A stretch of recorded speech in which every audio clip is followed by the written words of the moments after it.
মণ্ডপে মণ্ডপে সাজ সাজ রব। ষষ্ঠী পূজায় কাল শুরু দুর্গোৎসব। বৃহস্পতিবারও ছুটি। নিরাপত্তায় সশস্ত্র বাহিনী, পুলিশ। সংখ্যালঘুদের উপর হামলায় জড়িতদের বিচারের আশ্বাস। শেখ হাসিনা ভারতেই আছেন নাকি অন্য কোনো দেশে গেছেন, তথ্য নেই অন্তর্বর্তী সরকারের কাছে। কেউ ঢাকায় ফিরতে চাইলে ট্রাভেল পাস ইস্যু করবে হাই কমিশন। বরখাস্ত নির্বাহী ম্যাজিস্ট্রেট তাবাসসুমের নামে সমন জারি আদালতের। তার মন্তব্যই প্রমাণ করে প্রশাসনে এখনো ঘাপটি মেরে আছে স্বৈরাচারের দোসর, দাবি বিএনপির। বিচার কাজে বিলম্ব ও মামলা জট কমানোর সংস্কারের মূল লক্ষ্য বললেন কমিশন প্রধান। আদালতে কিভাবে খরচ কমানো যায় সে বিষয়েও করা হবে সুপারিশ। এবং পথ পরিবর্তনের পর উল্টো পথে বাজার। মাছ, মুরগি, সবজি সবকিছুর দামই নাগালের বাইরে। চালেও নেই স্বস্তি। 4.5 কোটি ডিম আমদানির অনুমতি বাণিজ্য মন্ত্রণালয়ের।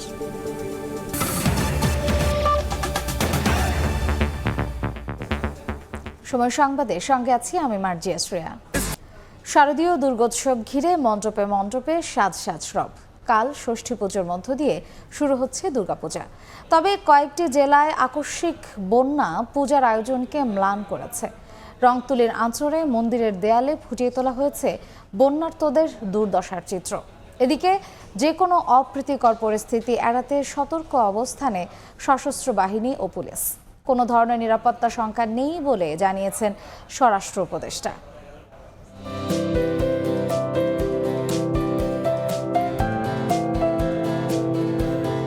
শরতের কাশফুল আর নীল আকাশে শুভ্রতা জানান দিচ্ছে সনাতন ধর্মাবলম্বীদের দেবী দুর্গা স্বর্গ থেকে মর্তলোকে আসছেন। উৎসবের রঙে মণ্ডপে মণ্ডপে চলছে ব্যাপক প্রস্তুতি। দেশের বিভিন্ন জেলা সেজেছে বর্ণিল সাজে, রয়েছে মনোমুগ্ধকর আলোকসজ্জাও। উৎসবকে ঘিরে কেনাকাটায় ব্যস্ত নারী পুরুষ। জমজমাট বেচা কেনার খুশি ব্যবসায়ীদের, আর একদিন বাড়তি ছুটি পেয়ে খুশি সনাতন ধর্মাবলম্বীরা। কালেকশন মোটামুটি ভালো আছে এবং বেচা কেনা আলহামদুলিল্লাহ। দাবি ছিল যে আমাদের নবমী দশমী 2 দিন বন্ধ দেওয়ার জন্য, যেহেতু সরকারটা মেনে নিয়েছে সেটা আমরা সাধুবাদ জানাই সরকারকে। রংতুলির আচরে বিভিন্ন চিত্রে মন্দিরের দেয়ালে ফুটিয়ে তোলা হয়েছে বন্যার্তদের চিত্র।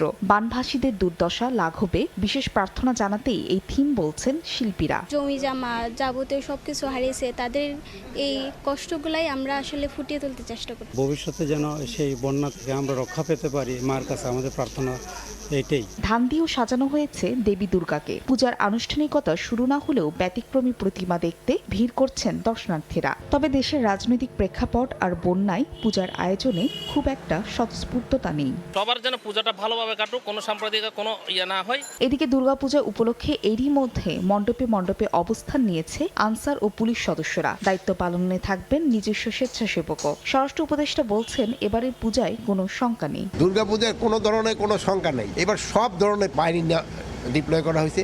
এবার পূজা খুব ভালোভাবে হবে। মঙ্গলবার মহাষষ্ঠীতে অধিবাসের মধ্য দিয়ে শুরু হবে পূজার আনুষ্ঠানিকতা। এবার দেবী দুর্গা আসছেন দোলায়, আর যাবেন ঘোড়ায় চড়ে। ফাহরিয়া ফারজানা, সময় সংবাদ। এবার দুর্গাপূজার ছুটি আরও একদিন বাড়ালো সরকার। ঢাকেশ্বরী মন্দির পরিদর্শন করে কথা জানান প্রধান উপদেষ্টার বিশেষ সহকারী মাহফুজ আলম। বলেন, সংখ্যালঘু সম্প্রদায়ের ওপর হামলায় ঘটনায় জড়িতদের বিচার করা হবে। এদিকে ডিএমপি কমিশনার জানান, ঢাকার 253টি মণ্ডপ ঘিরে নিরাপত্তার দায়িত্বে থাকবে সশস্ত্র বাহিনী। রাত পোহালেই মহাষষ্ঠী। দেবী দুর্গা মর্তলোকে আসছেন তার 4 সন্তান নিয়ে। মঙ্গলদ্বীপ জেলে মহামায়া দুর্গার অর্চনা পর্বে মেতে উঠবেন সনাতন ধর্মাবলম্বীরা। হিন্দু সম্প্রদায়ের সবচেয়ে বড় ধর্মীয় উৎসব দুর্গাপূজার সার্বিক পরিস্থিতি দেখতে ও নেতাদের সঙ্গে দেখা করতে মঙ্গলবার সকালে ঢাকেশ্বরী মন্দির পরিদর্শনে আসেন প্রধান উপদেষ্টার বিশেষ সহকারী মাহফুজ আলম। এ সময় সাংবাদিকদের সাথে কথা বলেন তিনি। জানান, একটি পক্ষ সরকারের সঙ্গে সংখ্যালঘুদের দূরত্ব বাড়ানোর ষড়যন্ত্র করছে, জানিয়ে সতর্ক সরকার। এবছর সরকারি ছুটি 2 দিন করার সিদ্ধান্তের খবর জানান মাহফুজ আলম। বাংলাদেশের জনগোষ্ঠী হিসেবে সবাই আমরা একমত, এক জায়গায় আছি। কোনো রকম ষড়যন্ত্রকারী দেশে বিদেশ থেকে কোনো রকম ষড়যন্ত্রকারী কোনো রকম স্পেস পাবে না, কোনো রকম দুষ্কৃতিকারীকে কোনো রকম প্রশ্রয় দেওয়া হবে না। এদিকে পূজাকে ঘিরে ঢাকায় নাশকতার কোনো শঙ্কা নেই বলে জানিয়েছেন ডিএমপি কমিশনার। ঢাকেশ্বরী মন্দির পরিদর্শন করে তিনি বলেন, সব মন্দিরে থাকবে পর্যাপ্ত নজরদারি ব্যবস্থা। প্রতিটি পূজা মণ্ডপে পর্যাপ্ত সংখ্যক ফিক্সড পুলিশ মোতায়েন। থানা পুলিশ কর্তৃক নিজস্ব অধিক্ষেত্রে টহল ও চেকপোস্ট ব্যবস্থা, উচ্চ ক্ষমতা সম্পন্ন সিসি ক্যামেরা সহ আর্টসওয়ে ও মেটাল ডিটেক্টরের মাধ্যমে চেকিং ব্যবস্থা। পরে পূজার সার্বিক দিক নিয়ে সাংবাদিকদের সঙ্গে মত বিনিময় করেন মহানগর সার্বজনীন পূজা কমিটির নেতারা। তাদের দাবি, কোনো হামলার কারণে উৎসবে যাতে ভাটা না পড়ে সেই বিষয়ে সংশ্লিষ্ট সবার সহযোগিতা প্রয়োজন। পরিবর্তিত পরিস্থিতির শঙ্কার মধ্যেও সরকার, রাজনৈতিক দল, সেনাবাহিনী, আইনশৃঙ্খলা রক্ষাকারী বাহিনী ও ছাত্র নেতৃবৃন্দের প্রত্যয়ী মনোভাব ও পদক্ষেপ আমাদের পূজার আয়োজনে সাহস যোগাচ্ছে। এই মুহূর্তে রাজধানীর ঢাকেশ্বরী মন্দিরে আছেন রিপোর্টার আতাউর কাউসার এবং বরিশালের রাধা গোবিন্দ মন্দিরে আছেন রিপোর্টার অপূর্ব অপু। সরাসরি প্রথমে যাচ্ছি কাউসারের কাছে। ঢাকেশ্বরী পূজা মন্দিরে এই মুহূর্তে আমি আছি এবং আনুষ্ঠানিকতা যেটি দুর্গাপূজার সেটি আজ সন্ধ্যা থেকেই শুরু হবে। আজ সন্ধ্যায় আছে বোধন এবং আগামীকালকে দুর্গা ষষ্ঠী, তারপরে মহাসপ্তমী, এভাবে করে শেষ পর্যন্ত সেই বিজয়া দশমীতে এই দুর্গাপূজার আনুষ্ঠানিকতা শেষ হবে। তারপরে দেখতে পাচ্ছেন যে এখানে পূজা মণ্ডপের যেই ব্যানারগুলো আছে এবং পূজা মণ্ডপে যেখানে দেবদেবী আছে সেখানকার পর্দা সরানো হয়েছে, এটিও একটি আনুষ্ঠানিকতা দুর্গাপূজা শুরুর ক্ষেত্রে। তো এভাবেই আনুষ্ঠানিকতা বলা যায় এই মুহূর্ত থেকেই অনেকটা শুরু হয়েছে এবং আজ সন্ধ্যায় একটি পুজো আছে, সেই পুজোর মাধ্যমে দুর্গাপূজার আনুষ্ঠানিকতা শুরু হবে, এমনটি আমাদেরকে জানিয়েছেন পূজা উদযাপন পরিষদের যে সকল কর্তা ব্যক্তিরা আছেন। এবং বিভিন্ন জায়গা থেকে দর্শনার্থীরা আসা শুরু করেছেন, আমরা দেখেছি তারা এসে তারা ভক্তি প্রদর্শন করছেন। সব মিলিয়ে তারা আশা করছেন যে এবার নিরবিচ্ছিন্নভাবে, নিরাপদে, সুন্দরভাবে আসলে তারা দুর্গাপূজার যে আনুষ্ঠানিকতাগুলো সেগুলো সুন্দরভাবে শেষ করতে পারবে। এবং একই সাথে বলতে চাই যে এই দুর্গাপূজা যেন সুন্দরভাবে, নিরবিচ্ছিন্নভাবে, নিরাপদে প্রতিটি আনুষ্ঠানিকতা সম্পন্ন করা যায়, সেই কারণে আইন শৃঙ্খলা রক্ষাকারী বাহিনী কিন্তু সচেষ্ট আছেন। আজ সকালে ডিএমপির কমিশনার তিনি এখানে এসেছিলেন এবং পুরো পূজা মণ্ডপ তিনি ঘুরে দেখেছেন এবং পরবর্তীতে সাংবাদিকদের সাথে কথা বলে জানিয়েছেন যে নিরাপত্তার চাদরে মুড়ে কিন্তু এবার দুর্গাপূজার প্রতিটি আনুষ্ঠানিকতা সম্পন্ন যেন করতে পারে সে ব্যাপারে তারা সচেষ্ট আছেন। আমি জানাতে চাই যে ঢাকায় মোট 253টি পূজা মণ্ডপ রয়েছে এবং সারা দেশে প্রায় 3000-এর বেশি পূজা মণ্ডপ রয়েছে। সবগুলো পূজা মণ্ডপে যাতে সুষ্ঠুভাবে, সুন্দরভাবেই, কোনো ধরনের সহিংস ঘটনা ছাড়া, কোনো ধরনের বিচ্ছিন্ন কোনো ঘটনা ছাড়া সুন্দরভাবে পূজার আনুষ্ঠানিকতা সম্পন্ন হয়, সেজন্য আইনশৃঙ্খলা রক্ষাকারী বাহিনী সচেষ্ট আছেন। আমরা দেখেছি ডিএমপি কমিশনার এসেছেন, আগামীকালকে র্যাব এ বিষয়ে একটি ব্রিফিং করার কথা রয়েছে, সোয়াটও এসেছে। সব মিলিয়ে নিরাপদে যেন সুন্দরভাবে পূজা মণ্ডপের প্রত্যেকটি কাজ শেষ করা যায়, সেজন্য আইনশৃঙ্খলা রক্ষাকারী বাহিনী সচেষ্ট আছেন। এবং আমি যেটি বলছিলাম যে ঢাকার পাশাপাশি সারা দেশে কিন্তু 3000-এরও বেশি পূজা মণ্ডপ রয়েছে। তেমন একটি পূজা মণ্ডপের খবর জানতে আমরা যেতে চাই, আমাদের আরেক সহকর্মী বরিশালে আছেন অপূর্ব অপু, তার কাছে। বাঙালি সনাতন ধর্মাবলম্বীদের সব থেকে বড় ধর্মীয় উৎসব শারদীয় দুর্গাপূজা, রাত পোহালি, মহাষষ্ঠমী, আজ মহাপঞ্চমীর সন্ধ্যায় দেবীর বোধনের মধ্য দিয়ে আনুষ্ঠানিকতা শুরু হবে। আগামীকালকে ষষ্ঠী পূজার মধ্য দিয়ে শুরু হবে 5 দিনব্যাপী এই শারদীয় দুর্গা উৎসব। আর শেষ মুহূর্তে, এই মুহূর্তে আমরা দেখছি যে প্রত্যেকটি মণ্ডপে শেষ মুহূর্তের প্রস্তুতি চলছে। একটু রং করার যে বাকি কাজগুলো ছিল সেগুলো চলছে, অন্যদিকে যে গেট যেগুলো তৈরি করার সেই বানানো কার্যক্রম চলছে। এবং আইন শৃঙ্খলা রক্ষাকারী বাহিনী এরই মধ্যে প্রত্যেকটি মণ্ডপে, বরিশালের প্রত্যেকটি মণ্ডপে পুলিশ, আনসার সদস্যরা তারা 24 ঘন্টার জন্যই অবস্থান নিয়েছে যে কোনো ধরনের অপ্রীতিকর পরিস্থিতি এড়ানোর জন্য। এর বাইরে আমরা আরও দেখছি সেটি হচ্ছে যে বিভিন্ন মঠ মন্দিরেই আমরা দেখছি যে বিভিন্ন আশেপাশের শ্রেণী পেশার মানুষ, অর্থাৎ আমরা দেখি যে বাঙালির উৎসব মানেই তো সবাই প্রাণে প্রাণ মেলায়। সেই জায়গা থেকে হিন্দু ধর্মাবলম্বীদের এই শারদীয় দুর্গাপূজাকে ঘিরে মুসলিম সম্প্রদায়ের মানুষও কিন্তু আশপাশের যারা থাকে সবসময়ের জন্যই প্রতিটি মণ্ডপে যায়। তবে এবছর চোখে পড়ার মতনই একেবারে প্রত্যেকটি মণ্ডপে গিয়ে আমরা দেখছি শেষ মুহূর্তে বিভিন্ন রাজনৈতিক দল বরিশালে কিন্তু আসলে সভা করেছে। ঠিক এই মুহূর্তে আমরা দেখছি যে বিএনপির, জাতীয়তাবাদী দল বিএনপির কেন্দ্রীয় নির্বাহী কমিটির সদস্য একজন এসেছেন, আবু নাসের মোহাম্মদ রহমতুল্লাহ। তিনি এসে তার নেতাকর্মীদেরকে নিয়ে তিনি এসে এই মুহূর্তে এখানকার পূজা কমিটির নেতাদের সাথে কথা বলছেন, দেখা করছেন, শুভেচ্ছা বিনিময় করছেন। এর আগেও আমরা দেখেছি জামায়াত ইসলামের নেতারা কিংবা ইসলামী আন্দোলন বাংলাদেশের নেতারা, তারাও কিন্তু আসলে বিভিন্ন মণ্ডপে যাচ্ছে। আজকে শেষ দিনের শেষ প্রস্তুতির দেখার জন্য তারা আসলে বিভিন্ন মণ্ডপে মণ্ডপে বিভিন্ন রাজনৈতিক দলের নেতারা ছুটে যাচ্ছেন, চেষ্টা করছেন সনাতন ধর্মাবলম্বীদের সব থেকে যে বড় আয়োজন সেটি যাতে একেবারে নির্বিঘ্নে হয় সেই আয়োজনটি করার জন্য। বরিশাল শহরে 45টি মণ্ডপে দেবী দুর্গা পূজিত হবেন। এছাড়াও বিভাগের 6 জেলায় প্রায় 1600 মণ্ডপে এই শারদীয় দুর্গা উৎসব হবে এবং আইন শৃঙ্খলা রক্ষাকারী বাহিনী বরিশালের ডিআইজি তিনি আমাদের সাথে গতকালকেও জানিয়েছিলেন যে 1600 মণ্ডপের মধ্যে প্রায় 2 ভাগই তারা অধিক গুরুত্বপূর্ণ হিসাবে চিহ্নিত করেছে। তবে সবকিছু মিলে এই উৎসবটিকে আনন্দঘন করতে সবাই একেবারেই এখন উন্মুখ হয়ে আছে। রাত পোহালি মহাষষ্ঠীর মধ্য দিয়ে এই আয়োজনটি হবে, তার শেষ মুহূর্তে প্রস্তুতি এখন মণ্ডপে মণ্ডপে চলছে বেশ বড় করে। আমরা আগামীকালকে থেকে প্রতিদিনই জানানোর চেষ্টা করব বরিশালের সবগুলো পূজা মণ্ডপের খবর। আমার কাছে আপাতত প্রস্তুতির এতটুকুই খবর ছিল। দুর্গাপূজার শেষ সময়ের প্রস্তুতির খবর জানতে সরাসরি ছিলাম রাজধানী ঢাকেশ্বরী মন্দিরে এবং বরিশালের রাধা গোবিন্দ মন্দিরে। সাবেক প্রধানমন্ত্রী শেখ হাসিনা ভারতে আছেন নাকি অন্য কোনো দেশে গেছেন তা নিয়ে সরকারের কাছে কোনো সুনির্দিষ্ট তথ্য নেই বলে জানালেন পররাষ্ট্র উপদেষ্টা তৌহিদ হোসেন। দুপুরে পররাষ্ট্র মন্ত্রণালয়ে সাংবাদিকদের প্রশ্নের জবাবে উপদেষ্টা বলেন, ভারতে আশ্রয় নেওয়া কোনো বাংলাদেশি ঢাকায় ফিরতে চাইলে ট্রাভেল পাস ইস্যু করবে হাই কমিশন। আর ইতালি গমনেচ্ছুদের জন্য আগামী ডিসেম্বর থেকে দূতাবাস ভিসা ইস্যু করবে বলে জানান তিনি। ছাত্র জনতার গণ অভ্যুত্থানে গত 5 আগস্ট পতন হয় টানা 16 বছর ক্ষমতায় থাকা আওয়ামী লীগ সরকারের। সেদিন দেশ ছেড়ে পালান সাবেক প্রধানমন্ত্রী শেখ হাসিনা। এরপর ভারতের পক্ষ থেকে জানানো হয় সে দেশে আছেন বাংলাদেশের সাবেক প্রধানমন্ত্রী। তবে সম্প্রতি জাতীয় ও আন্তর্জাতিক বিভিন্ন গণমাধ্যমে শেখ হাসিনার ভারত ছেড়ে অন্য দেশে যাওয়ার খবর আসে। তার অবস্থান নিয়ে সৃষ্টি হয় নানা ধোঁয়াশা। এ অবস্থায় মঙ্গলবার পররাষ্ট্র মন্ত্রণালয়ে এক সংবাদ সম্মেলনে উপদেষ্টার কাছে সাবেক প্রধানমন্ত্রী কোথায় আছেন সে বিষয়ে প্রশ্ন করেন সাংবাদিকরা। উত্তরে পররাষ্ট্র উপদেষ্টা জানান, শেখ হাসিনার অবস্থান নিয়ে সরকারের কাছে কোনো সুনির্দিষ্ট তথ্য নেই। ওনার অবস্থান সম্বন্ধে নিশ্চিত আমরা হতে পারিনি। আমরা দিল্লিতেও খোঁজ করেছি, আমিরাতেও খোঁজ করেছি। কনফার্মেশন অফিসিয়ালি কেউ দিতে পারে না। তবে আমরাও, আপনারা যেমন দেখেছেন, আমরাও দেখেছি উনি আজমানে সম্ভবত গেছেন, কিন্তু এটা রিকনফার্ম করার চেষ্টা করে আমরা সফল হইনি। আওয়ামী লীগ সরকারের কতজন মন্ত্রী বা সংসদ সদস্য দেশ ছেড়ে পালিয়েছেন তার সঠিক কোনো হিসাব না থাকলেও বিদেশে থাকা কেউ দেশে আসতে চাইলে ট্রাভেল পাস ইস্যু করা হবে বলেও জানান উপদেষ্টা। শুরু করেছেন তারা, গতি এখনো কম। আমরা চেষ্টা করব যে এই গতিটা যাতে বাড়ে, যাতে করে আসলেই 20,000 ভিসার বা তার কাছাকাছি অন্তত যেন এই বছরের শেষ নাগাদ ইস্যু হয়ে যায়। এদিকে ইতালি গমনেচ্ছুদের কবে ভিসা চালু হবে এমন প্রশ্নে উপদেষ্টা জানান, আগামী ডিসেম্বরে 20,000 ভিসা ইস্যু করবে দূতাবাস। বাংলাদেশের মিশন ট্রাভেল পাস ইস্যু করতে পারে শুধুমাত্র দেশে ফেরার জন্য, অন্য কোনো দেশে যাওয়ার জন্য না। সেটার জন্য পাসপোর্ট লাগে। পাসপোর্ট তো ন্যাচারালি ইস্যু করা হবে না।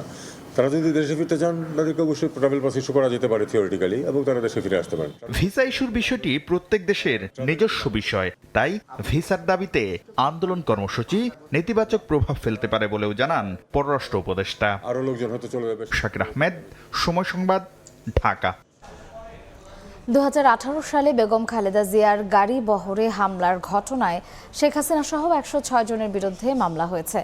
দুপুরে ঢাকার সিএমএম আদালতে মামলাটি করা হয়। আসামিদের মধ্যে বাফুফের সাবেক সভাপতি কাজী সালাউদ্দিন, নায়ক রিয়াজ, জায়েদ খান ও শাহরিয়ার নাজিম জয়ের নামও রয়েছে। মামলার বাদীর দাবি, হামলার সময় চিত্রনায়ক রিয়াজ সহ অন্যান্য আসামিরা ধারালো অস্ত্র নিয়ে ঘটনার সময় উপস্থিত ছিলেন।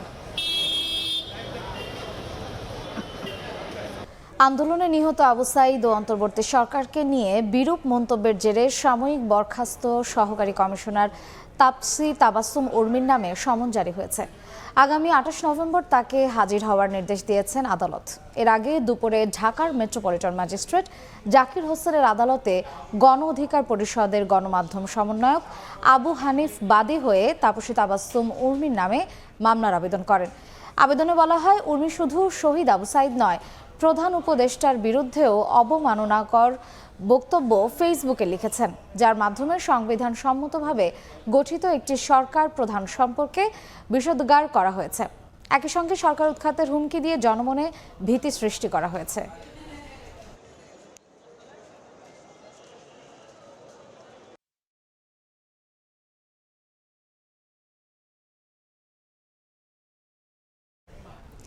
অভ্যুত্থানের পর আওয়ামী লীগ নেতাদের বিরুদ্ধে করা মামলায় প্রথমবারের মতো জামিন পেলেন সাবের হোসেন চৌধুরী। 5 মামলার মধ্যে 4টিতে তিনি জামিন পেয়েছেন। এই মুহূর্তে ঢাকার সিএমএম আদালতের ব্রিফ করছেন আইনজীবী। সরাসরি যাচ্ছি সেখানে। একজন মন্ত্রী জামিন পেলেন, এই ঘটনাটাই প্রথম কিনা? আপনারা ইতিমধ্যে জানেন যে মানুষের জামিনটা হচ্ছে মানুষের কনস্টিটিউশন রাইট, অর্থাৎ সাংবিধানিক অধিকার। মামলা হলেই সে আমি অপরাধী নই। যতক্ষণ পর্যন্ত ইনভেস্টিগেশন না হয়ে প্রতিবেদন আমার বিরুদ্ধে না আসবে ততক্ষণ পর্যন্ত আমি আসামি না। ততক্ষণ পর্যন্ত তদন্ত না হওয়া পর্যন্ত আদালত জামিন মঞ্জুর করতে পারেন, সেটা বিজ্ঞ আদালতের ক্ষমতা রয়েছে। সেই ক্ষমতা বলেই বিজ্ঞ আদালত জামিন দিয়েছেন। তার পূর্ব আমরা দেখেছি একজন বিশিষ্ট ব্যবসায়ী আসলাম শ্রেণীবাদকে জামিন দিয়েছেন, একজন বিশিষ্ট নাট্যকারকে জামিন দিয়েছেন এবং সর্বশেষ সাবের হোসেন চৌধুরীকে সকল মামলায় জামিন দিয়েছেন। এতে আমরা করি আইন এবং আদালতের প্রতি মানুষের আস্থা এবং বিশ্বাস বাড়বে এবং জুডিশিয়াল আরও শক্তিশালী হবে। আপনার কাছে একটা প্রশ্ন আছে, সেটা হচ্ছে যে আপনারা বললেন যে সাবের হোসেন চৌধুরী খুব অসুস্থ, কিন্তু আমরা দেখতে পেলাম উনি স্বাভাবিকভাবে এখানে আসছেন, কথা বলছেন। তো আসলে উনি কি ধরনের অসুস্থ? আসলে মানুষের যে শারীরিক সমস্যা থাকে সেটা বিভিন্নভাবে হতে পারে। আপনারা জানেন উনি উচ্চ রক্তচাপে উনি ভুগতেছেন, উনি ব্লাড প্রেসার এবং উনি ডায়াবেটিসে আক্রান্ত এবং রিং পরা, তারপরে হার্টে 3টা রিং পরানো আছে। উনি মারাত্মক অসুস্থতায় ভুগিতেছেন, কিন্তু শারীরিক দেখেই মানুষের বিচার বিশ্লেষণ করা যায় না। ওনার বিচার বিশ্লেষণ করতে হয় সার্বিক মেডিকেল সায়েন্সের উপরে, ডাক্তারদের উপরে ওনার সম্পূর্ণ কিছু ব্যক্তি করতে হয়। সেই কিছু বিবেচনায় এনে বিজ্ঞ আদালত জামিন মঞ্জুর করেছে। গত 10 বছরে সরাসরি ছিলাম সিএমএম আদালতে। আওয়ামী লীগের দোসররা প্রশাসনে থাকায় অন্তর্বর্তী সরকারের কোনো পরিকল্পনা বাস্তবায়ন হচ্ছে না, এমন অভিযোগ করে শেখ হাসিনা আমলে নিয়োগকৃত প্রশাসন ক্যাডারদের বহিষ্কারের দাবি জানিয়েছেন বিএনপি নেতারা। অন্তর্বর্তী সরকারের 2 মাসে প্রত্যাশা পূরণে মন্থর গতিতে হতাশা প্রকাশ করেন তারা। আওয়ামী লীগ সরকারের আমলে নিয়োগকৃত সচিবসহ প্রশাসনের সব স্তরের ক্যাডারদের বহিষ্কারের দাবিতে বিক্ষোভ সমাবেশ জাতীয় প্রেসক্লাবের সামনে। বিএনপি ডক্টর ইউনূসকে সহযোগিতা করতে চায় জানিয়ে নেতারা বলছেন, জনপ্রত্যাশা পূরণে সরকারের মন্থর গতির জন্য শেখ হাসিনা সরকারের আমলাদের অসহযোগিতাই দায়ী। গণহত্যার সহযোগী প্রশাসনের লোকজন কিভাবে কোন পথে বিদেশে পালালো তার শ্বেতপত্র প্রকাশের দাবিও নেতাদের। কি করে হাসান মাহমুদ গেল, কি করে পুলিশের সবচেয়ে বড় কর্মকর্তা দিল্লিতে একটি দোকানে তার ফটো ভাইরাল হলো। স্বরাষ্ট্র উপদেষ্টাকে এই সভা থেকে বলতে চাই, কোন পথ দিয়ে কার মাধ্যমে কার ইঙ্গিতেরা দেশ ত্যাগ করেছে তার শ্বেতপত্র প্রকাশ করতে হবে আপনাকে। আমার নেতা তারেক রহমান বলেছে, বাংলাদেশে কোনো আইন নিজের হাতে তুলে নেওয়া যাবে না, তাই আমরা এখনো ধৈর্য আছে। এদিকে গুলশানে ডেঙ্গু সচেতনতা বিষয়ে লিফলেট বিতরণ কর্মসূচিতে বিএনপির আরেক জ্যেষ্ঠ নেতা বলেন, পতিত সরকারের পুনরুত্থান হলে দেশ হবে বধ্যভূমি। অন্তর্বর্তী সরকারকে বেকায়দায় ফেলতে প্রশাসনে ছদ্মবেশে শেখ হাসিনার দোসররা থাকায় সরকারের কোনো পরিকল্পনা বাস্তবায়ন হচ্ছে না। অন্তর্বর্তীকালীন সরকারের 2 মাস পূর্ণ হল, কিন্তু এই সরকারের প্রশাসনের রন্ধ্রে রন্ধ্রে তো পতিত স্বৈরাচাররা অপেক্ষা করে আছে যে একজন নির্বাহী ম্যাজিস্ট্রেট, তিনি আবু সাইদের মতো একজন মহিমান্বিত আত্মদানকারী সাহসী বীর তরুণ, তাকে বলছে বিশৃঙ্খলা সৃষ্টি করে। এরাই তো প্রশাসনের বিভিন্ন জায়গায় আছে। শেখ হাসিনার পুনরুত্থান মানে আপনারা এই দেশ হবে এক ভয়ঙ্কর বদ্ধভূমি। দ্রুত নির্বাচন আয়োজনে সর্বোচ্চ গুরুত্ব দিয়ে সংস্কার প্রক্রিয়া শেষ করার দাবি বিএনপির। কামরুজ্জামান মামুন, সময় সংবাদ, ঢাকা। জামায়াতের আমিরের সঙ্গে সাক্ষাৎ করেছেন দক্ষিণ কোরিয়ার রাষ্ট্রদূত। 2 দেশের সম্পর্ক আরও এগিয়ে নেওয়ার বিষয়ে আলোচনা হয়েছে বলে জানিয়েছেন দলটির আমির। এদিকে অন্তর্বর্তী সরকারের সাফল্য কামনা করে শিল্পাঞ্চলে নিরাপত্তা নিশ্চিতের আহ্বান কোরিয়ার রাষ্ট্রদূতের। 5 আগস্ট সরকার পতনের পর মাঠের রাজনীতিতে সক্রিয় জামায়াত ইসলাম। আন্তর্জাতিক পরিসরেও নিজেদের সম্পর্ক বিস্তারের চেষ্টায় দলটি। গত মাসে জামায়াত আমিরের সঙ্গে সাক্ষাৎ করেন চীনের রাষ্ট্রদূত ইয়াও ওয়েন। এবারে দক্ষিণ কোরিয়ার রাষ্ট্রদূত পার্ক ইয়াং সিক পরিদর্শন করলেন রাজধানীর মগবাজারে দলটির কার্যালয়। মঙ্গলবার সকালে কোরিয়ার রাষ্ট্রদূতের সঙ্গে দলটির আমিরের ঘণ্টাখানেক বৈঠক হয়। পরে জামায়াত আমির বলেন, দুই দেশের সম্পর্ক এগিয়ে নেয়ার বিষয়ে আলোচনা হয়েছে। পাশাপাশি বৈষম্য বিরোধী আন্দোলনে অঙ্গহানির শিকার ব্যক্তিদের সহযোগিতার বিষয়ে আলোচনা হয়েছে। মূল্যবান অঙ্গগুলো হারিয়েছেন এবং যারা চোখ হারিয়েছেন অথবা হারাতে বসেছেন তাদেরকে কোরিয়া তাদের স্বাস্থ্য বিভাগের পক্ষ থেকে কি সহযোগিতা করতে পারে সেই বিষয়গুলো নিয়েও আমরা তাদের দৃষ্টি আকর্ষণ করেছি। এদেশ থেকে আরও বেশি স্কিল আনস্কিল ওয়ার্কার কোরিয়ায় যেতে পারেন সেই বিষয়গুলো আমরা আলোচনায় এনেছি। কোরিয়ার রাষ্ট্রদূত জানান, বাংলাদেশে দেশটির বিনিয়োগ ও বাণিজ্য অব্যাহত থাকবে। অন্তর্বর্তী সরকারের সাফল্য কামনা করে তিনি আহ্বান জানান, শিল্পাঞ্চলে যেন নিরাপত্তা নিশ্চিত করা হয়। Korean investment will continue. I hope that the interim government will provide the industrial sites with adequate protection and safety. So this is a very important at this moment. গত 2 মাসে অন্তর্বর্তী সরকার সফলতার সঙ্গে কাজ করেছে বলেও মনে করেন কোরিয়ার রাষ্ট্রদূত। The interim government is make a good success. Tajwar Mahmud, সময় সংবাদ, ঢাকা। বিচার কাজে বিলম্ব ও মামলা জট কমানোই সংস্কারের মূল লক্ষ্য বলে জানালেন বিচার বিভাগ সংস্কার কমিশনের প্রধান সাবেক বিচারপতি শাহ আবু নাঈম মমিনুর রহমান। রাজধানীর বিচার প্রশাসন প্রশিক্ষণ ইনস্টিটিউটের সভাকক্ষে বৈঠক শেষে তিনি জানান, আদালতে কিভাবে খরচ কমানো যায় সেই বিষয়ে সরকারকে সুপারিশ করবে কমিশন।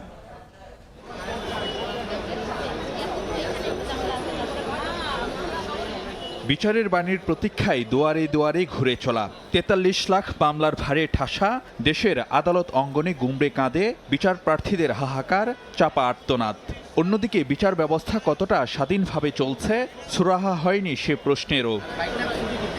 এই যখন আদালত পাড়ার চিত্র, তখন রাষ্ট্রের বিভিন্ন কাঠামোগত সংস্কারে বিচার বিভাগের দিকেও নজর দেয় অন্তর্বর্তী সরকার। সে লক্ষ্যে গঠন করা হয় আপিল বিভাগের অবসরপ্রাপ্ত বিচারপতি শাহ আবু নাঈম মমিনুর রহমানের নেতৃত্বে ৮ সদস্যের বিচার বিভাগ সংস্কার কমিশন। মঙ্গলবার সকালে রাজধানীর বিচার প্রশাসন প্রশিক্ষণ ইনস্টিটিউটে বসে কমিশনের দ্বিতীয় সভা। 2 ঘণ্টা বৈঠক শেষে কমিশন প্রধান গণমাধ্যমকে জানান, বিচার বিভাগের জনবান্ধব সংস্কারই কমিশনের লক্ষ্য। অগ্রাধিকার দেয়া হচ্ছে মামলা জট ও বিচার প্রার্থীদের খরচ কমানোর বিষয়টি। কোর্টে ঢুকলেই খরচা আরম্ভ হয়ে যায়, এইগুলি করতে গেলে সে নিঃস্ব হয়ে যায়। আমরা এটাও চেষ্টা করব যে এই খরচাটা কিভাবে কমানো যায়। আর যদি সম্ভব হয়, আমাদের দেশের যদি আর্থিক অবস্থা যদি ভালো হয়, দেশের আর্থিক যদি অবস্থা ভালো হয়, তো সরকার কেন করবে না বাদীর মামলা? যে হেরে যাবে সে খরচা দেবে। বিচার বিভাগের প্রতি নাগরিকদের আস্থা ফেরানো ও এর স্বাধীনতা নিশ্চিতে আদালতকে হস্তক্ষেপ মুক্ত করতে চায় কমিশন। সে লক্ষ্যে উচ্চ ও নিম্ন আদালতে বিচারক নিয়োগের নীতিমালা সহ বেশ কিছু বিষয়ে সরকারকে প্রস্তাবনা দেওয়া হবে বলে জানান কমিশন প্রধান। আমরা একটু কথাবার্তা বলেছি অ্যাপয়েন্টমেন্ট অফ জাজেস, the high court division and also in the appellate division. এটা একটা নীতি নির্ধারণ যদি সম্ভব হয় আমরা করে দেবো। ইন্টারফিয়ারেন্স যাতে না হয়। নিচের কোর্টে ভুল করলো, অ্যাপিলেট কোর্টে যান, অ্যাপিলেট কোর্ট বললো হাইকোর্টে আসেন। কিন্তু এই খালি যদি আপনি বিক্ষুব্ধ হতেই থাকেন আর মামলা চলে, তো মামলা তো শেষ হবে না। বিচার বিভাগ সংস্কারের প্রস্তাবনা তৈরির ক্ষেত্রে আইনজীবী সমাজ, ব্যবসায়ী মহল সহ বিভিন্ন অংশীজনদের সঙ্গে বৈঠকের পরিকল্পনা আছে কমিশনের। তবে প্রাথমিকভাবে সে তালিকায় নেই রাজনৈতিক দলগুলো। এইখানে আমাদের একটু রিজার্ভেশন আছে। রাজনৈতিক দলের সাথে যদি আমরা আলাপ আলোচনা আরম্ভ করি, তবে শেষ হবে না। আমরা রিকমেন্ডেশন দিয়ে দেবো, সেই কাউন্সিল অফ অ্যাডভাইজার্স, ওনারা রাজনীতিবিদদের সাথে আলাপ করবে। আগামী সোমবার বসবে বিচার বিভাগ সংস্কার কমিশনের 3য় বৈঠক। গত 3রা অক্টোবর জারি হওয়া প্রজ্ঞাপনের মাধ্যমে গঠিত এই কমিশনকে 90 দিনের মধ্যে সরকারের কাছে প্রতিবেদন দিতে বলা হয়েছে। ফারুক ভিয়া, রবিন, সময় সংবাদ, ঢাকা। জুলাই আগস্টে গণহত্যার বিচারে নতুন সাজে সজ্জিত হচ্ছে আন্তর্জাতিক অপরাধ ট্রাইব্যুনাল। মূল বিচারের জন্য নানা স্মৃতি বিজড়িত পুরানো হাইকোর্ট ভবনে শুরু হয়েছে সংস্কার কাজ। আন্তর্জাতিক মানের দৃষ্টিনন্দন করে গড়ে তুলতে কাজ করছেন শতাধিক শ্রমিক। মঙ্গলবার সকালে আকস্মিকভাবে ট্রাইব্যুনাল পরিদর্শন করেছেন আইন উপদেষ্টা ডক্টর আসিফ নজরুল। দ্রুত সংস্কার কাজ শেষ করার তাগিদ দিয়েছেন তারা। আফজাল হোসেনের রিপোর্ট।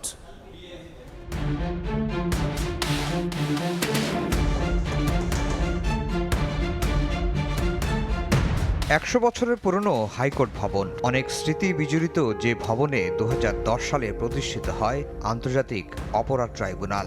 বিচার হয় 71-এর মানবতাবিরোধী অপরাধের।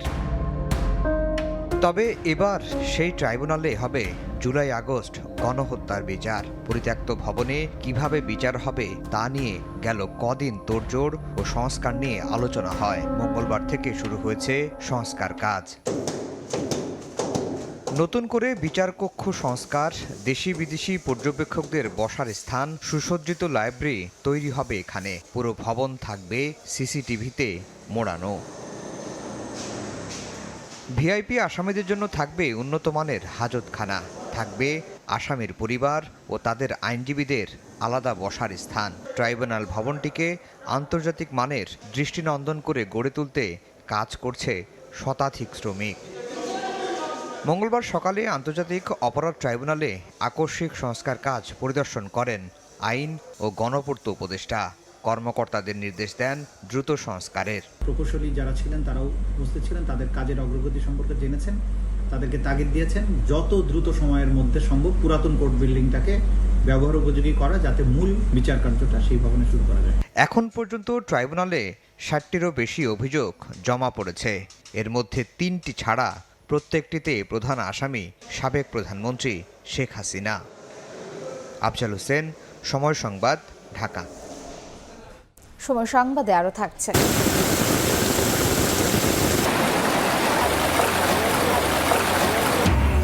ডুবে থাকা জনপদে ভারী বৃষ্টিতে আবারও প্লাবন আতঙ্ক। ময়মনসিংহ শেরপুর নেত্রকোনায় 5 দিন ধরে পানিবন্দী 2 লাখের বেশি মানুষ।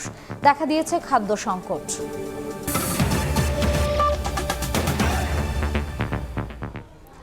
দেশের পট পরিবর্তন হলেও বাজারে পড়েনি তার প্রভাব। আবারও ডাবল সেঞ্চুরির ঘরে ফিরল ব্রয়লার মুরগি।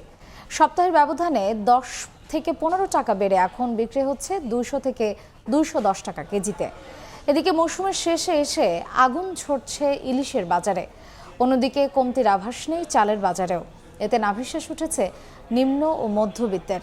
অর্থনীতিবিদরা বলছেন, নিত্যপণ্যের দাম নিয়ন্ত্রণে রাখতে পলিসির পাশাপাশি অতি প্রয়োজনীয় নিত্যপণ্যের সরবরাহ পরিস্থিতিতে বিশেষ নজর দিতে হবে।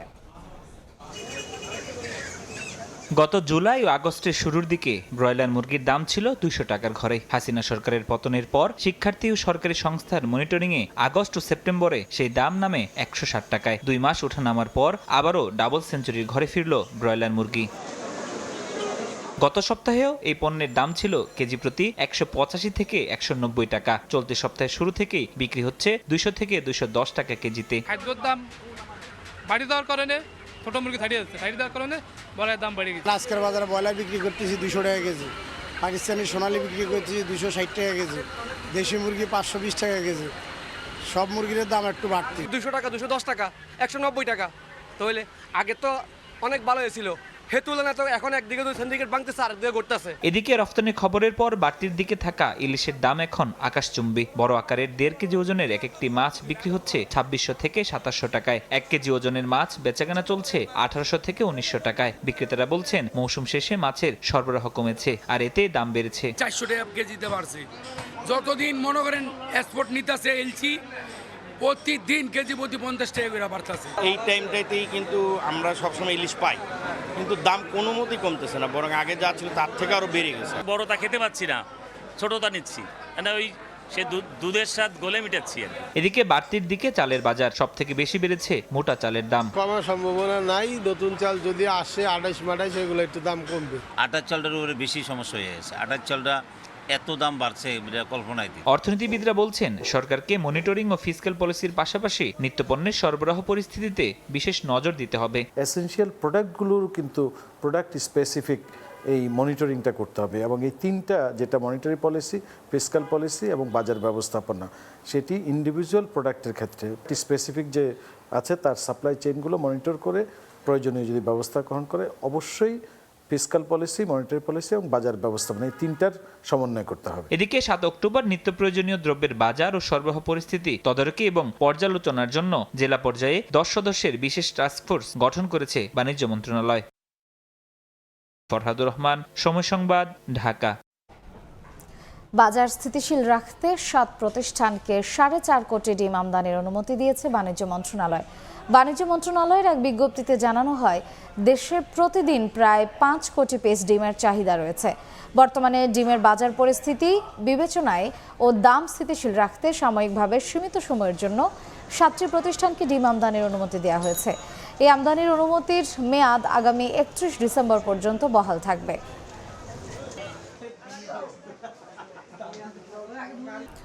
নতুন করে বৃষ্টিতে শেরপুর, ময়মনসিংহ ও নেত্রকোনায় বন্যা পরিস্থিতির আরও অবনতি হয়েছে। এরই মধ্যে পানি বেড়েছে কিছু এলাকায়। 2 লাখের বেশি মানুষ ভাসছে বানের জলে। 5 দিন ধরে যোগাযোগ বিচ্ছিন্ন জনপদে খাবার ও বিশুদ্ধ পানির সংকট। ত্রাণ না পাওয়ার অভিযোগ দুর্গতদের।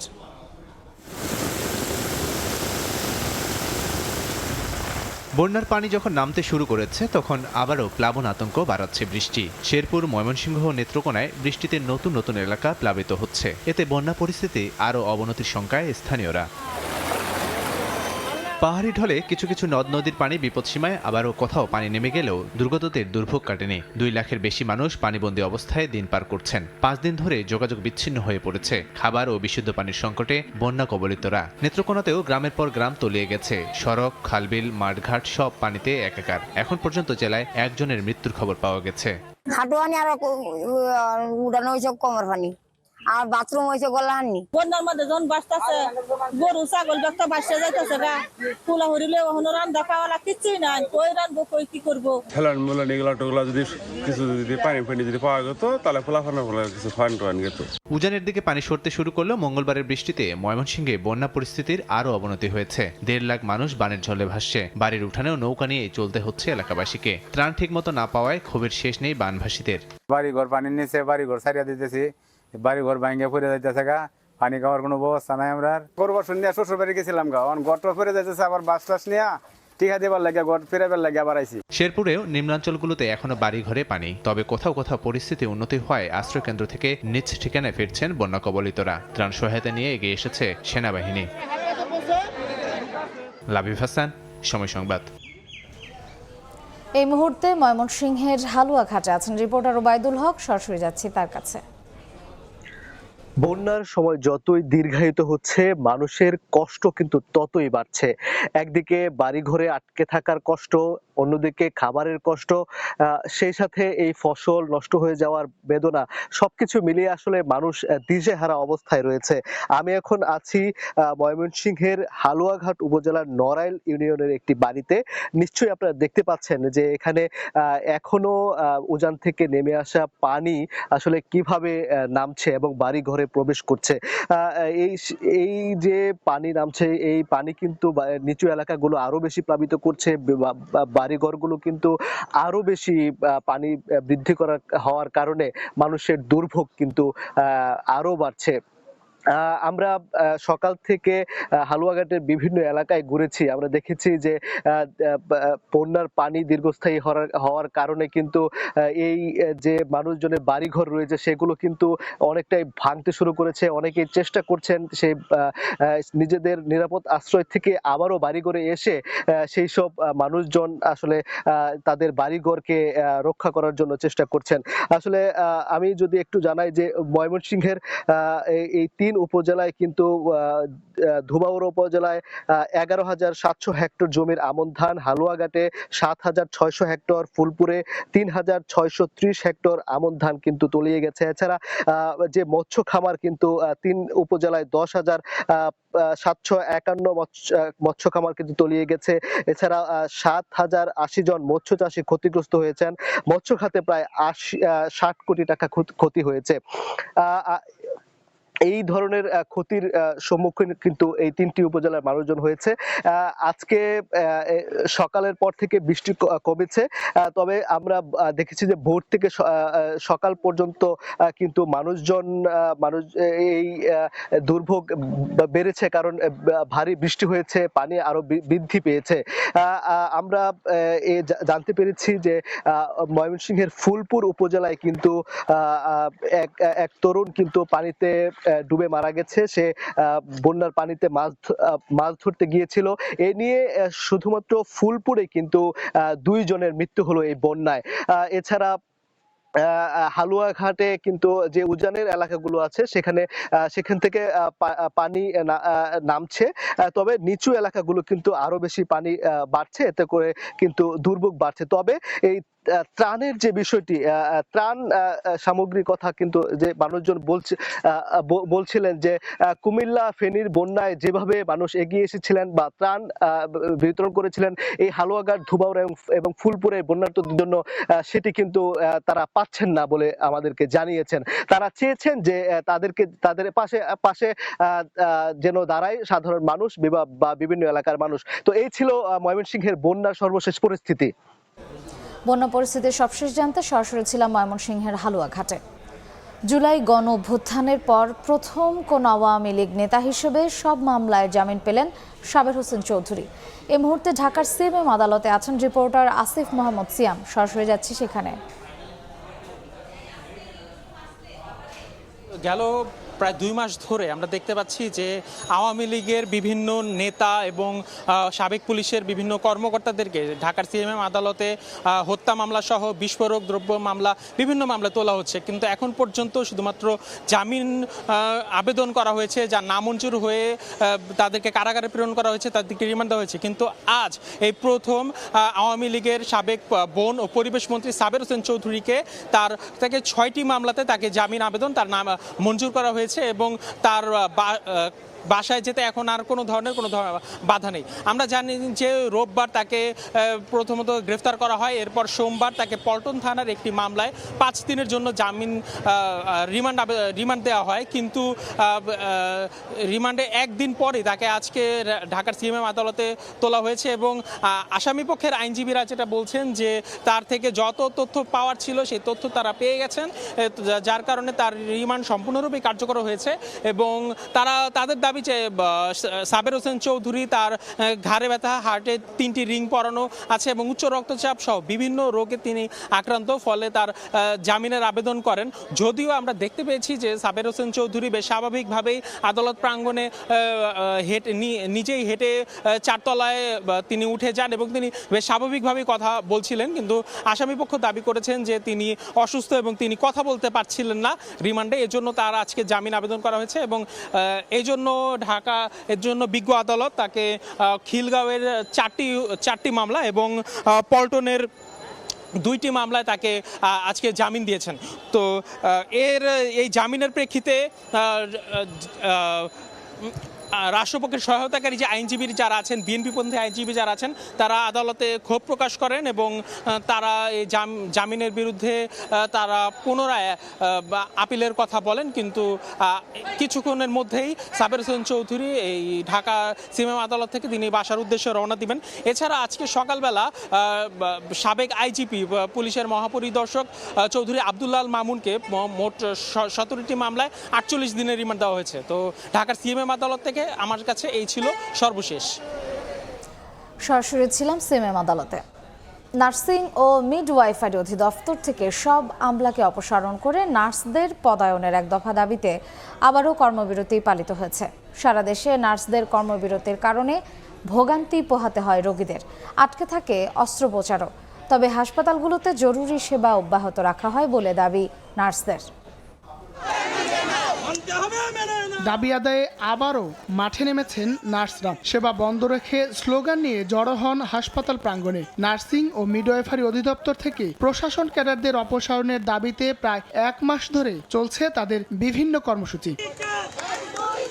পদগুলোতে যোগ্যতা ও মেধার ভিত্তিতে নার্সদের নিয়োগের 1 দফা দাবিতে 1 ও 2 অক্টোবর প্রথম দফায় কর্মবিরতি পালন করেন তারা। এই পরিস্থিতিতে স্বাস্থ্যসেবা স্বাভাবিক করতে পরিচালক পদে 2 নার্সকে দায়িত্ব দেয় স্বাস্থ্য মন্ত্রণালয়। তবে অতিরিক্ত দায়িত্ব দেওয়ায় তা প্রত্যাহার করেন নার্সিং ও মিডওয়াইফারি সংস্কার পরিষদ। আবারও হাঁটেন কর্মবিরতিতে। নার্সকে পরিচালক পদে তাদের দায়িত্ব থেকে অতিরিক্ত দায়িত্ব প্রদান করা হয়েছে। এটা কি ধরনের প্রজ্ঞাপন?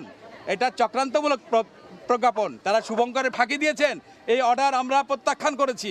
যদি আমাদের দাবি ওনারা সেই দিন মেনে নিতেন, আমাদের আজকে রাস্তায় নামতে হতো না। আপনারা আমাদেরকে দিয়ে দেখেন আমরা আমাদের প্রশাসন চালাইতে পারি কিনা। আন্দোলন যে করতেছে আগে রুগী বাঁচাবে তারপরে না আন্দোলন করবে। এই নার্সদের জন্য আজকে অপারেশন করা বন্ধ, আজকে রুগীরা খুব দুর্ভোগে আছে। সকাল 8টায় ওটি হওয়ার কথা, তো 9টা থেকে নার্সদের আন্দোলন এখানে শুরু হয়েছে, যার কারণে এখন ওটি বন্ধ আছে, পেশেন্টের কন্ডিশনও সিরিয়াস। অবরোধ ডাকছে তারা, এখন সেবায় কষ্ট হচ্ছে, রুগীরও কষ্ট হচ্ছে, সময় মতন তাকে পাচ্ছি না আমরা। দাবি না মানলে বুধবারও আধাবেলা কর্মবিরতি এবং আরও কঠোর কর্মসূচির হুঁশিয়ারি নার্সদের। হায়দার আলী, সময় সংবাদ, ঢাকা। বৈষম্য বিরোধী ছাত্র আন্দোলনের শহীদ ইমাম হাসান তাইম হত্যা মামলার এজাহারভুক্ত আসামিদের গ্রেফতারের দাবিতে রাজধানীর 0 পয়েন্টে ব্লকেট কর্মসূচি পালন করেছেন বিভিন্ন কলেজের শিক্ষার্থীরা। প্রায় 5 ঘন্টা ধরে অবরোধের কারণে বিভিন্ন সড়কে বন্ধ হয়ে যায় যান চলাচল। শিক্ষার্থীদের দাবি, এজাহারভুক্ত আসামিদের গ্রেফতারে পুলিশ শুধুই আশ্বাস দিচ্ছে, তাই সরকারের পক্ষ থেকে ব্যবস্থা না নেওয়া পর্যন্ত সড়ক ছাড়বে না শিক্ষার্থীরা। এদিকে পুলিশ বলছে এজাহারভুক্ত 5 আসামিকে গ্রেফতার করা হয়েছে, বাকিদের বিরুদ্ধে দ্রুত ব্যবস্থা নেওয়া হবে। সময় সংবাদে আরও থাকছে। এবছর পদার্থ বিজ্ঞানে যৌথভাবে নোবেল পেলেন বিজ্ঞানী জন জে হপফিল্ড ও জিওফ্রে ই হিন্টন। কৃত্রিম বুদ্ধিমত্তার ক্রিয়া প্রতিক্রিয়া বুঝতে সক্ষম যন্ত্রের আবিষ্কারের স্বীকৃতি।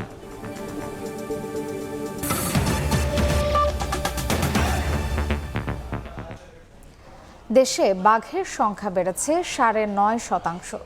এখন রয়্যাল বেঙ্গল টাইগার আছে 125টি। সচিবালয়ে বাঘ জরিপের ফল প্রকাশ অনুষ্ঠানে এ তথ্য জানিয়েছেন পরিবেশ উপদেষ্টা।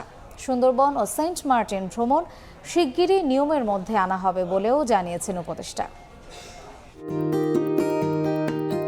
বিশ্বের সবচেয়ে বড় ম্যানগ্রোভ বনাঞ্চল সুন্দরবনের 10,000 কিলোমিটারের মধ্যে 6,500 কিলোমিটার বিস্তৃত এলাকা বাংলাদেশের। প্রাকৃতিক বৈচিত্র্যে ভরপুর সুন্দরবনের অন্যতম ট্রেডমার্ক রয়্যাল বেঙ্গল টাইগার। একসময় পুরো বন জুড়ে এই বাঘের বিচরণ থাকলেও কালের পরিক্রমায় সংখ্যা কমেছে।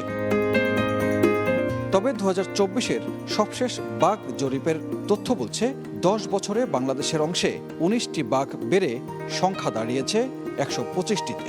এই জরিপ কাজে 3,26 লাখ টাকা ব্যয় করে বিভিন্ন পয়েন্টে ক্যামেরা বসিয়ে 318 দিনে 10 লাখ ছবি থেকে তথ্য উপাত্ত বিশ্লেষণ করে ফলাফল প্রকাশ করা হয়। সচিবালয়ে জরিপের ফলাফল প্রকাশ অনুষ্ঠানে পরিবেশ উপদেষ্টা সুন্দরবনের বাস্তু সংস্থান রক্ষায় জোর দেন। বলেন, রামপাল তাপবিদ্যুৎ কেন্দ্র থেকে সুন্দরবন এলাকার পরিবেশ দূষণ হচ্ছে কিনা পর্যবেক্ষণ করা হবে, নিয়মের মধ্যে আনা হবে পর্যটকদের। সুন্দরবনে পরিচালিত বাঘ জরিপে বাঘের সংখ্যা 125টি পাওয়া যায় এবং প্রতি 100 বর্গ কিলোমিটার বনে বাঘের ঘনত্ব পাওয়া যায় 2.64। সুন্দরবনের যে হুমকিটা রামপাল তাপবিদ্যুৎ কেন্দ্রের জন্য আছে, সেই হুমকিটা বাস্তবতা থেকে সরে যায়নি, সেটা এখনো আছে। এখানে দুটো পর্যায়ে কাজ করার প্রয়োজন এবং আমরা কাজ শুরু করেছি। প্রসঙ্গ আসে সেন্ট মার্টিন দ্বীপ সহ অন্যান্য পর্যটন স্পটে পর্যটকদের নিয়মের মধ্যে আনার। পরিবেশ উপদেষ্টা জানান, সব পক্ষের সঙ্গে আলোচনা করে 20 অক্টোবরের মধ্যে সেন্ট মার্টিন ভ্রমণ ইচ্ছুক পর্যটকদের বিষয়ে সিদ্ধান্ত জানানো হবে। যারা হোটেল মালিক আছেন ওখানে এবং যারা জাহাজ পরিচালনা করেন, তাদের যখন আমি মতামতগুলো পাবো, তারপরে সরকারি সংস্থার সাথে কথা বলে আমি আশা করি 20 অক্টোবরের মধ্যে সেন্ট মার্টিনের ব্যাপারে আমাদের কর্মপরিকল্পনাটা আমরা দিতে পারবো।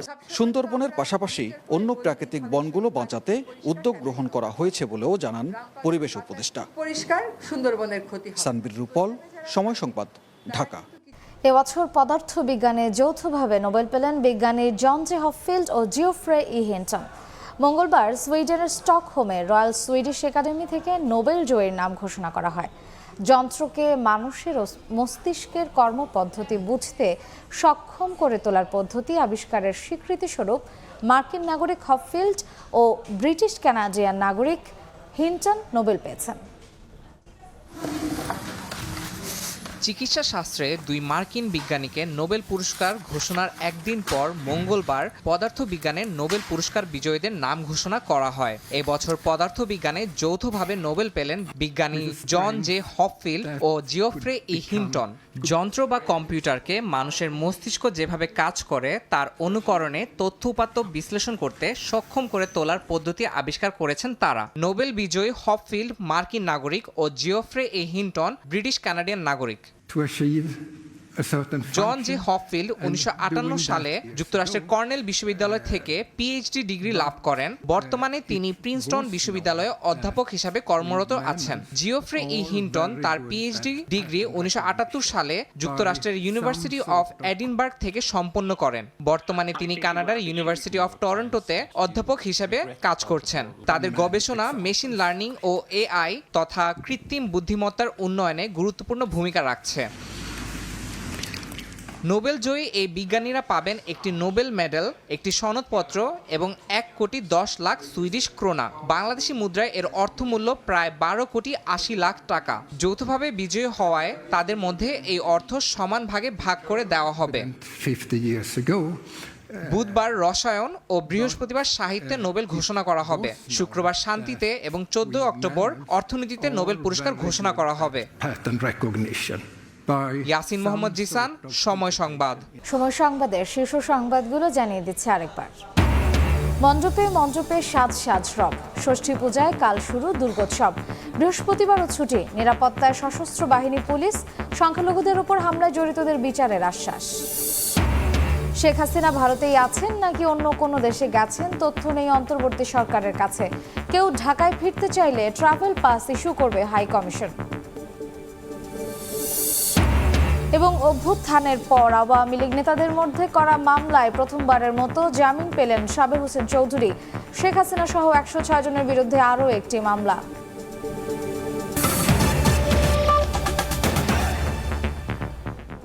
এই ছিল সময় সংবাদে। সঙ্গেই থাকুন সময়ের।